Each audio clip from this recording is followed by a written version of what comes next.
झारखंड के बोकारो में पीएम मोदी की रैली, पीएम ने जेएमएम कांग्रेस पर बोला हमला, कहा जेएमएम कांग्रेस ने जनता को लूटने का किया काम, विपक्षी नेताओं के घर नोटों के पहाड़, सरकार बनी तो भ्रष्टाचारियों को छोड़ेंगे नहीं।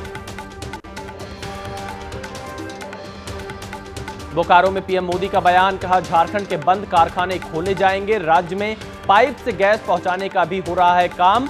बोले कांग्रेस ने जिस भर्ती माफिया को पैदा किया उसे पाताल से ढूंढकर जेल भेजा जाएगा।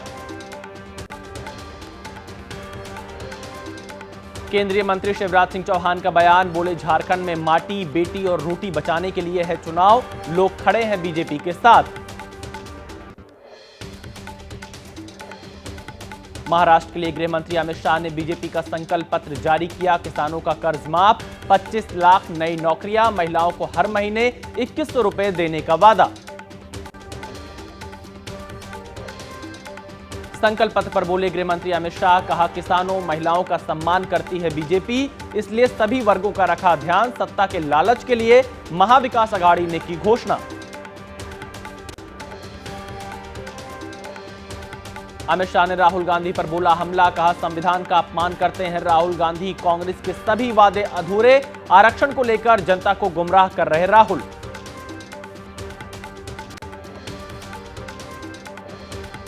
अमित शाह का धर्मांतरण पर बड़ा बयान, कहा धर्मांतरण के खिलाफ कठोर कानून लाया जाएगा।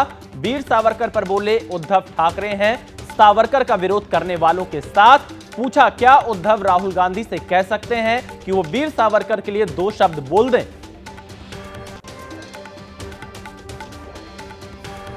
महाराष्ट्र के लिए एमबीए का घोषणा पत्र, कांग्रेस अध्यक्ष मल्लिकार्जुन खड़गे ने दी 5 गारंटी, महिलाओं को 3000 रुपए महीना, बेरोजगारों को 4000, 25 लाख तक मुफ्त स्वास्थ्य बीमा का किया वादा।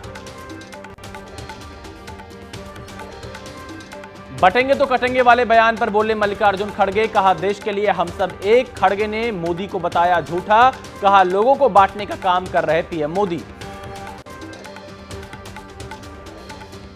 महाविकास अघाड़ी ने महाराष्ट्र की जनता के सामने रखा 100 दिन का एजेंडा, सरकार बनने पर महिलाओं को 3000 रुपए महीना, बस में महिलाओं के लिए फ्री यात्रा, किसानों का 3 लाख रुपए कर्ज माफ करने का वादा।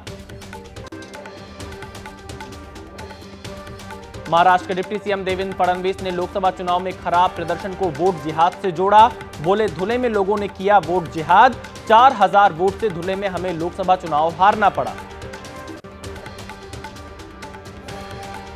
यूपी के मिर्जापुर में सीएम योगी ने कांग्रेस समाजवादी पार्टी पर बोला हमला, कहा झूठ और फरेब की बात करते हैं दोनों, एसपी सिर्फ अपने परिवार का विकास करती है, जनता से की अपील, कहा एक रहेंगे सेफ रहेंगे। झारखंड के चतरा में चुनावी जनसभा के दौरान तेजस्वी यादव ने बीजेपी पर बोला हमला, कहा जनता के हाथों में तलवार देना चाहती है बीजेपी, हम लोग कलम देने का करते हैं काम। दिल्ली में कांग्रेस को बड़ा झटका, कांग्रेस के वरिष्ठ नेता मतीन अहमद आम आदमी पार्टी में हुए शामिल, 5 बार के विधायक रहे हैं मतीन अहमद। राजस्थान के शिक्षा मंत्री मदन दिलावर का विवादित बयान, कहा कांग्रेस देश की जमीनों को हड़प कर बनाना चाहती है इस्लामिक देश, कांग्रेस ने वक्फ बोर्ड से 25,000 मंदिरों की जमीनों पर किया दावा। कानपुर में बीजेपी विधायक महेश त्रिवेदी के बिगड़े बोल, कहा मुसलमान आतंकवादी नहीं होता लेकिन आतंकवादी मुसलमान होता है, विधायक का वीडियो तेजी से वायरल। मंडी में नेता प्रतिपक्ष और पूर्व सीएम जयराम ठाकुर ने की समोसा पार्टी, बोले पूरे देश में मजाक का केंद्र बन गई है राज्य सरकार। बीजेपी नेता शहनवाज हुसैन ने दिग्विजय सिंह को बताया भस्मासुर, बोले दिग्विजय जब भी मुंह खोलते हैं कांग्रेस का नुकसान करते हैं। मध्य प्रदेश के मुख्यमंत्री मोहन यादव ने लाडली बहनों के खातों में ट्रांसफर किए 1574 करोड़ रुपए, इंदौर में सीएम ने तलवारबाजी में भी आजमाए हाथ। दिल्ली की हवा में नहीं हो रहा है बदलाव, दिन पर दिन जहरीली होती जा रही है हवा, कई जगह पर बहुत खराब श्रेणी में पहुंचा AQI, इंडिया गेट और चांदनी चौक के पास स्थिति बेहद खराब। दिल्ली के धौला कुआं में 394 पहुंचा AQI, बहुत खराब श्रेणी में वायु प्रदूषण, लोगों को सांस लेने में हो रही परेशानी, सुबह से ही इलाके में छाई धुंध।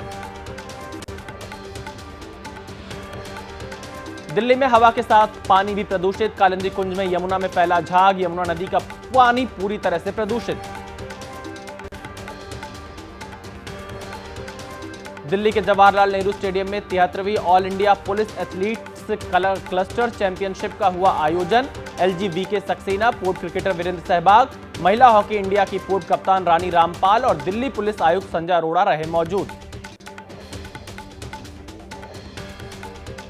लखनऊ के कैसरबाग इलाके में अवैध निर्माण पर गंजा LDA का बुलडोजर, बिना नक्शा पास कराया है निर्माण। कार्रवाई के दौरान भारी पुलिस बल रहा मौजूद। कनाडा में हिंदू मंदिर पर हुए हमले का विरोध जारी। दिल्ली में हिंदू सिख ग्लोबल फोरम ने किया प्रोटेस्ट। ग्रेटर नोएडा में ओमेक्स कनॉट प्लेस मॉल के गेट पर धरने पर बायर्स। ओमेक्स बिल्डर पर फुल पेमेंट के बाद भी दुकानों का पोजीशन न देने का आरोप। दुकान वितरण में भी गड़बड़ के आरोप। यूपी के मुरादाबाद में बिना लाइसेंस चल रहे मेडिकल स्टोर पर औषधि विभाग की टीम ने मारा छापा। भारी मात्रा में दवाएं जब्त। इम्फाल में कुकी मिलिटेंट्स ने किसानों पर बरसाई ताबड़तोड़ गोलियां। हमले के बाद सुरक्षा बलों ने इलाके की घेराबंदी की। थमना पोकती गांव की है घटना। जम्मू कश्मीर में 3 जगहों पर मुठभेड़। निशातबाग और किश्तवाड़ में सुरक्षा बलों ने आतंकियों को घेरा। सोपोर में कल एक आतंकी ढेर। सर्च ऑपरेशन जारी। यूपी के बहराइच में नेपाल बॉर्डर पर ATS ने 2 संदिग्ध लोगों को किया गिरफ्तार। सूत्रों के मुताबिक दोनों चिटफंड हवाला कारोबारी। दिल्ली जा रही बस से दोनों की हुई गिरफ्तारी। यूपी के ग्रेटर नोएडा एक्सप्रेसवे पर भीषण सड़क हादसा। खड़े ट्रक में घुसी तेज रफ्तार कार। हादसे में एक ही परिवार के 5 लोगों की दर्दनाक मौत। कड़ी मशक्कत के बाद शवों को बाहर निकाला गया। यूपी के मुजफ्फरनगर में गौ तस्करों से पुलिस की मुठभेड़। सड़क पर घूम रहे गौवंश को शिकार बनाते थे तस्कर। आरोपियों से गाड़ी और कारतूस जब्त। बिहार के नालंदा में त्योहारों के बाद काम पर लौट रहे लोगों की रेलवे स्टेशन पर भीड़। ट्रेन पर चढ़ने के लिए मशक्कत करते दिखे यात्री। जान जोखिम में डालकर यात्रा कर रहे लोग। दिल्ली के रोहिणी में सर्राफा व्यापारी को आया रंगदारी का कॉल। खुद को काला जठेड़ी गैंग का सदस्य बताकर मांगी फिरौती। पुलिस ने केस दर्ज कर शुरू की जांच। राजस्थान के अलवर में चेकिंग के दौरान पुलिस ने पकड़ा 7 लाख का कैश। जांच में प्याज व्यापारी का निकला पैसा। दिल्ली से प्याज खरीदने अलवर पहुंचा था व्यापारी। बिहार के गया में आरजेडी नेता ओसामा की सभा में एक युवक ने किया प्रत्याशी विश्वनाथ कुमार सिंह का विरोध। विश्वनाथ के समर्थकों ने युवक को जमकर पीटा।